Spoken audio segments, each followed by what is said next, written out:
Hello, in this video I'm gonna provide the myths and facts about saving your battery life on smartphones. So you can see that in front of me there's an Android phone and the iPhone, because some of these myths are gonna be different on different operating systems. So I'm just gonna interchangeably list both the myths and the facts so you can learn from it. And the first one, very common one, is that you must fully discharge your battery before charging. So this isn't applicable for the modern devices. It was a fact in the future, in the past, because old batteries used to need to be reconfigured. Whenever you just charge your battery, it has to be reconfigured from the 0 to 100, and you shouldn't pause the charging, you shouldn't plug it in while it's like above 0%. But now it actually affects the battery in a bad way, because discharging your phone below 20% actually makes your battery life over years a bit worse. So I would personally recommend plugging in your phone as soon as you can when you reach that 15% on your battery. Just plug it in if you can.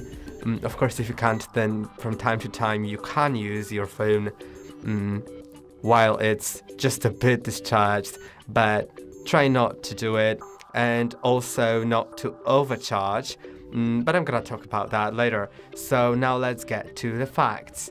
Heat is the biggest battery killer. Heat is really bad for batteries, so try not leaving your phone in direct sunlight or in very hot environments.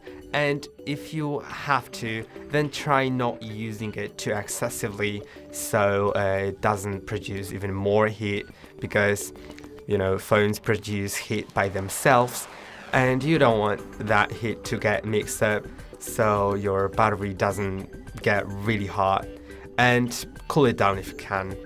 So now the next thing is charging overnight damages battery, and this is a myth. Modern phones have this feature, which is adaptive charging or optimized charging. On different phones it's named differently. On Samsung's it's probably adaptive, but I think on iPhones it'll be optimized. And what it does is basically, if you plug it in at night, it learns your habits of sleeping, so it will charge up to about 80%, then it'll halt it for a moment, and about an hour before you're expected to wake up, it'll resume the charging and charge up to 100, so your phone doesn't overcharge at night. But if you're plugging your phone in the day, it may be a bit worse for your battery, but still, modern day technology can deal with it and is fully able to just stop the charging when it reaches 100%. Even on Samsung, it'll work sort of like it charges up to 100, pauses it until it goes back to 95, then resumes it, and so on. So it really can't overcharge. Now, another fact is that partial charging is better than deep discharges. So it's keeping your battery between 20 and 80% is the best. Deep discharges are really bad, as I've mentioned earlier, but also overcharges aren't too good. But honestly, I can't recommend personally just turning on the battery charging limit, which is available on some of the modern phones, which allows you to limit your charging to about 80%, for example, because if you're planning on changing your phone to a new one in 3 years, then what's the point? I mean, you can you can use your phone up to 100% for these 3 years, and maybe after the 1 or 2 years the battery life is gonna degrade and it's gonna be a bit worse, and that 100% is not gonna hold as long as it was at the very beginning of using your phone. Maybe it'll be around the 80%, but if you limit it from the very beginning of using your phone to 80%, then you won't even experience that 100%. So you're losing the 20% from the very start. That's why I can't really recommend it. I mean, it's up to you, but I don't turn it on any of my devices.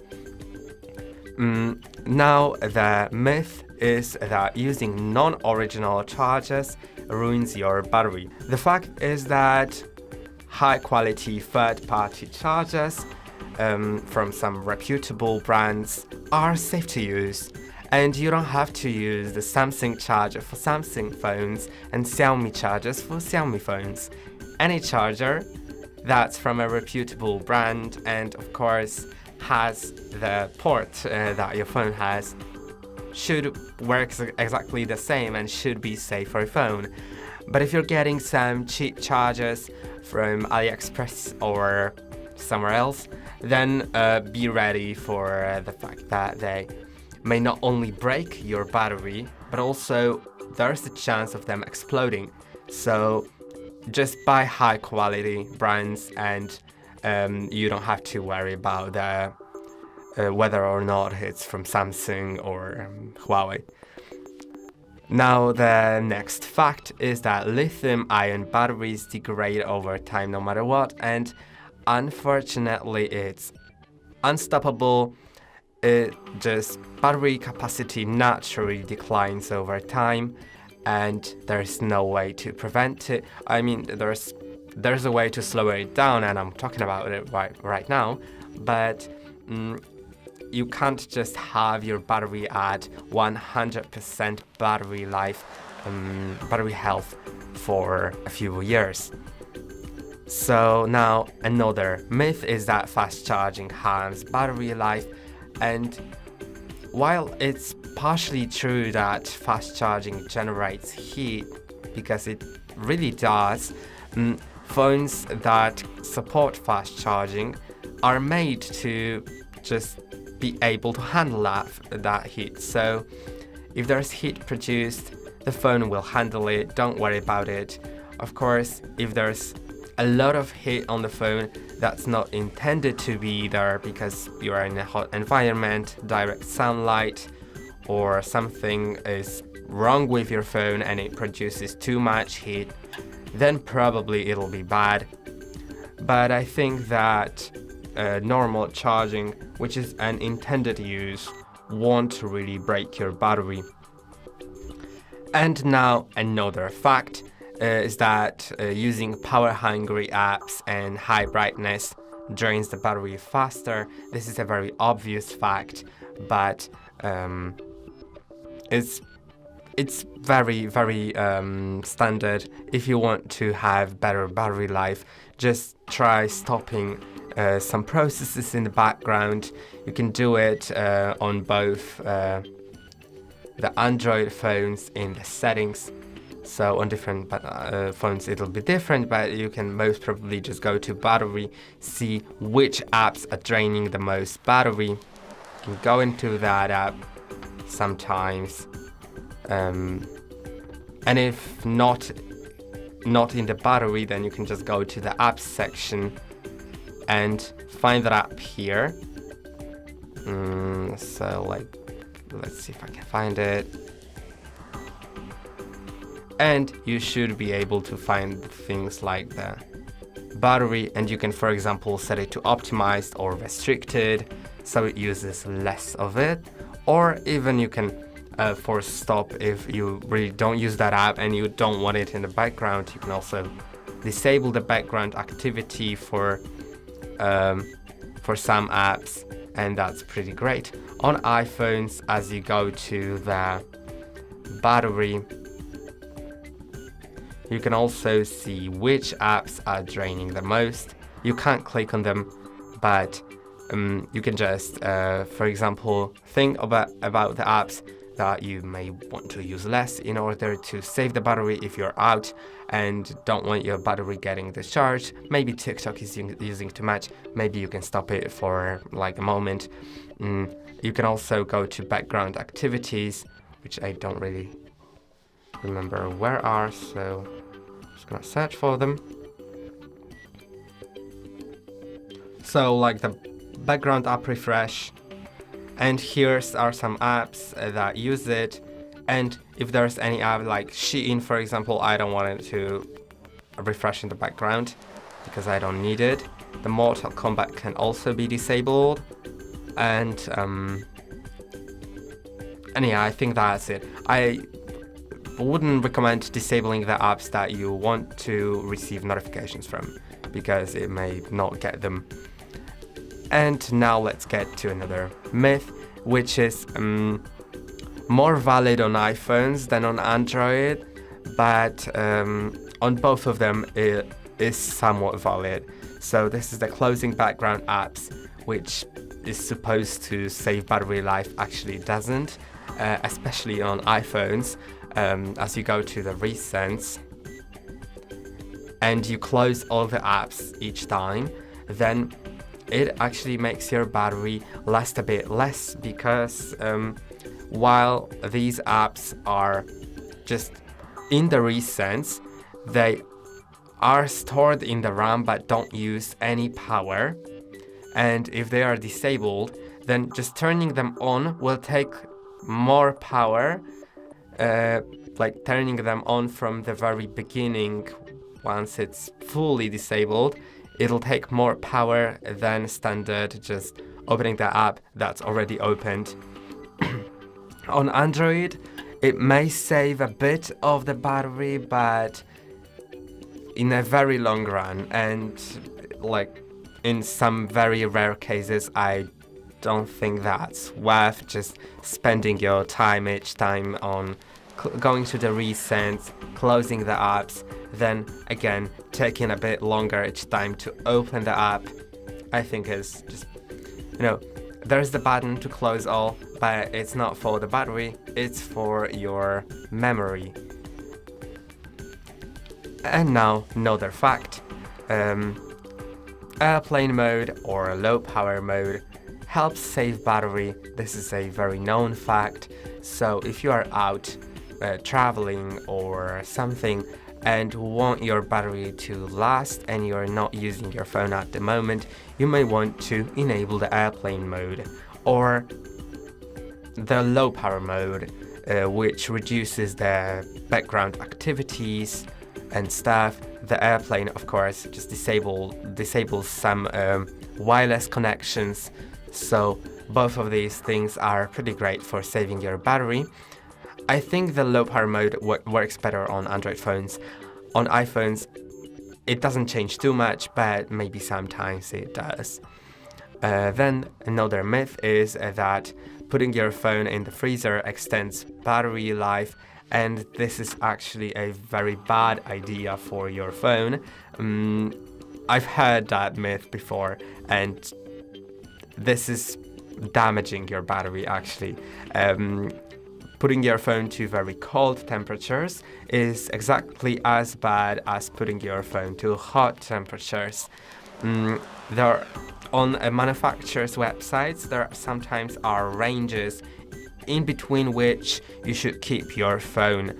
And if you are having your phone in like the ranges of the temperature, so if you go past that range, either too cold, too hot, it just can damage your battery, and this is very normal because this is a lithium-ion battery and it is damageable.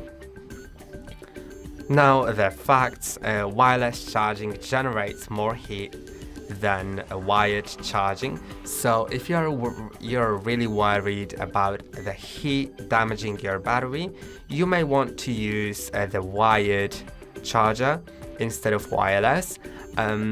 Also, phones are made to manage that heat, but different chargers produce different heat, and this is actually pretty close. The heat is produced very close to the battery itself, because it's on the back of the phone.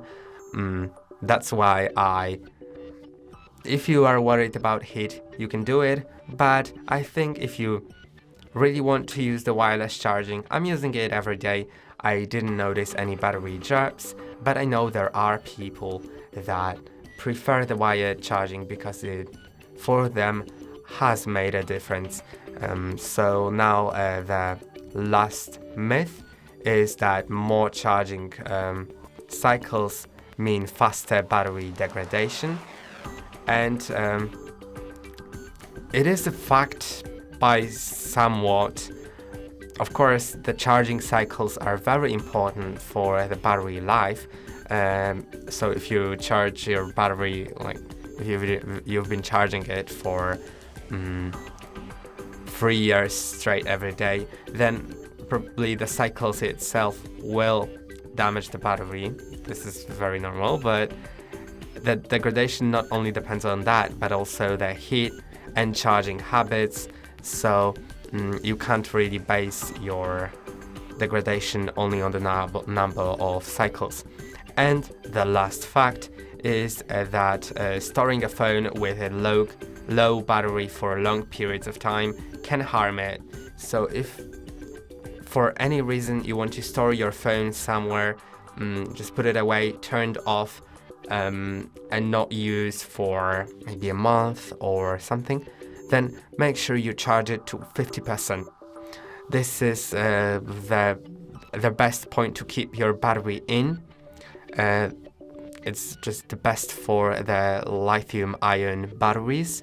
So if you're putting that phone away because you've got a new one or any other reason, and you just want to turn it off and put it away for a few days, few weeks, few months, just charge it to 50, and make sure it's also turned off, like shut down completely. And these were my myths and facts about saving your battery life over years. Let me know down in the comments below if there are some other myths that you've believed in and were actually false, or maybe I've said something that you don't agree with or didn't know about and are surprised to learn about it. And that's all for today. Don't forget to like and subscribe. See you in the next video.